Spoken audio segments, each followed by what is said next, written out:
Okay, I think start right about now would be good. Hello, Internet. This is, I guess, Lowlife Gaming. I haven't entirely decided on a screen name yet, but I think Lowlife Gaming will suit me just fine. Anyway, this is the start of the Stormbringer campaign. Stormbringer campaign. Okay, so in case you didn't know by the title of the video, this is going to be a Game of Thrones mod for Crusader Kings 2 with a custom house. I already played this game a little bit more, just gonna see, you know, if I can do it, if it's a good start, and I think it's a pretty good start. I set it up for myself. It's, this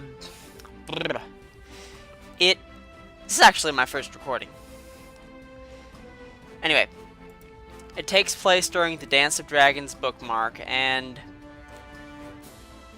you know, I'll just explain to you things how it goes.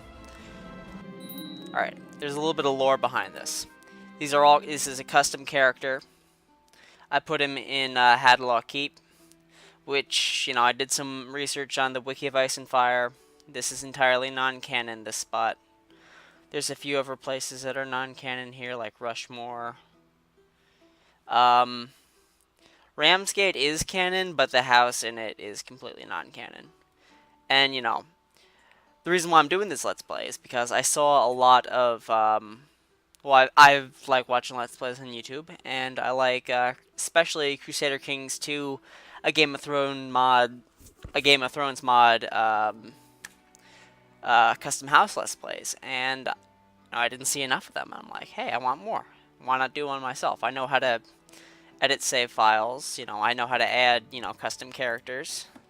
By the way, these guys are custom characters. I'm gonna get it into that, and I think I could make a pretty epic story. So here is the lore behind this Let's Play. We start as Lord Orys of Hadlaw Keep, the Stormbringer, and he is the bastard son of our liege lord's liege lord, Lord Paramount Boros of the Stormland, who is, you know, the Baratheon lord at this time. It's a Dance of Dragons bookmark, so I'll explain to you what that means a little bit later, because I'm pretty familiar with the lore of A Song of Ice and Fire, and I don't think everybody would know what that means if they're, like, this is their first thing. So, I know canonically, Lord Paramount Boros did not have any bastards, but like, for the sake of this Let's Play, he does. Yeah, there's me, or there's Lord Orys, and you know, he liked them, but he knew since he wasn't a bastard, he couldn't, you know, leave the Stormlands to him. So he gave him this little territory up here, Hadlaw Keep, like far, like way out of the way, like nobody would see him. Now, Lord Orys, he was brought up at Storm's End with a couple other people. He was brought up with Amatarth and Barristan Oxhead. These two are entirely custom characters that I brought into the save file. Because I figure like these three are going to be like the starting three, you know. Barristan Oxhead, I'd like to have a household guard, make him captain of the guard. He's a bit older. Amatarth is going to be like Lord Orys is. But yeah, I'm gonna marry her, and then eventually I think. Oh yeah, I'm gonna marry Barristan to Shireen, and we'll get to Shireen in a bit.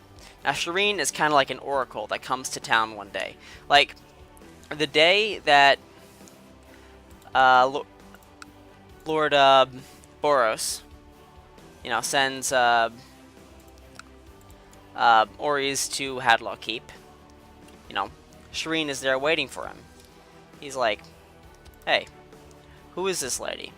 And she's like a psychic. She's a mystic from the north. Nobody knows where she's from, that's why she has no culture. Really, the reason why she has no culture is because I'm not sure how to add in a culture without adding in a house. So she's a lowborn. But maybe the lowborn is a separate house. Okay, I'll look into that. But she's a lowborn, and she's been dropping hints that she's from north of the wall. She's been having green dreams, and she's been thinking. Not thinking, but she saw in her dreams that Lord Oris and his descendants, they are destined to do something crazy. They're destined to sit on the Iron Throne, which is currently occupied by King Aegon II, who is keeping it warm for us. Now, Oris, he's an ambitious man, and he accepts this challenge. He sees it as a call to action, as like, I was right all along. I am special, because that's just kind of his attitude. All right, and he starts formulating a plan. Now, for the technical side of things, he's pretty overpowered, but I figure like he's going to be the founder of our dynasty. So, of course, he's got to be overpowered. Like, that's, like, all of the crazy houses of Westeros, they have an awesome ancestor. The Lannisters have Land the Clever. Don't like the way I pronounce that? Too bad. I know. It's, like, just a stupid thing to get confrontational over. The Kraken Halls have, like, that big Kraken guy, the Boar Slayer. Not sure who the Aarons had. The not the Dundarians, the guys who were before the Baratheons. They had Durin Godsgrief, Durandons, and the Martells have Princess Nymeria. Who else? Oh yeah, Starks have Bran. Yeah, everybody's got this crazy, awesome ancestor, and I think that's what I want Lord Oris to be for the Stormbringers. Anyway, I'm going to. This save game might be a little bit unstable. It hasn't crashed on me very much, but I've like tested the start out a bunch, so there should be. It's relatively stable in the early game. I'm gonna play this game for as long as I can or until I get bored. Yeah, that's the rules. Okay.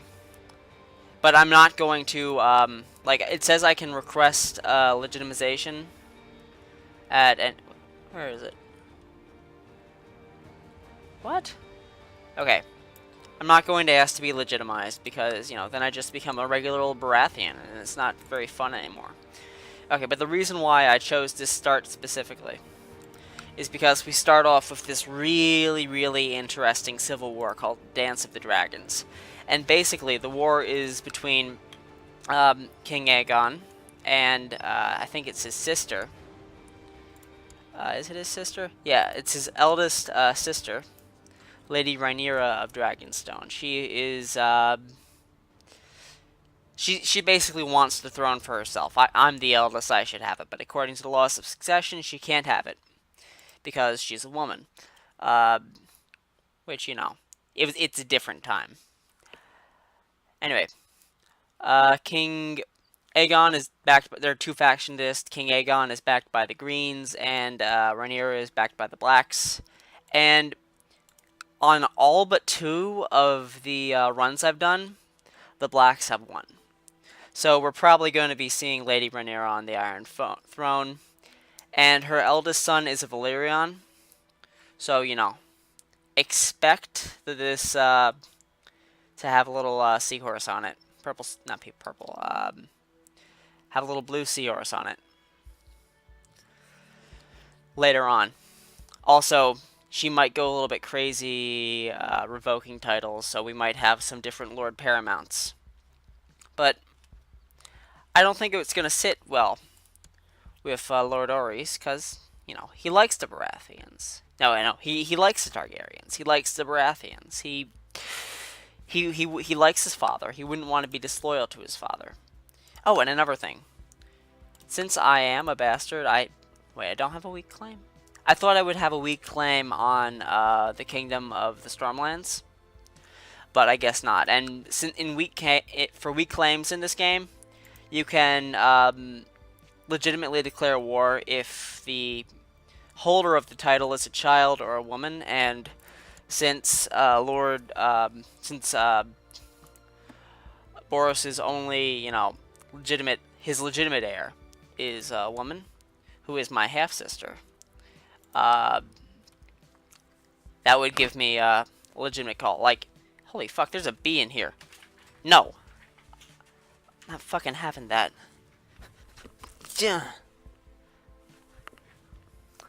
How the fuck did that get in here? Got it.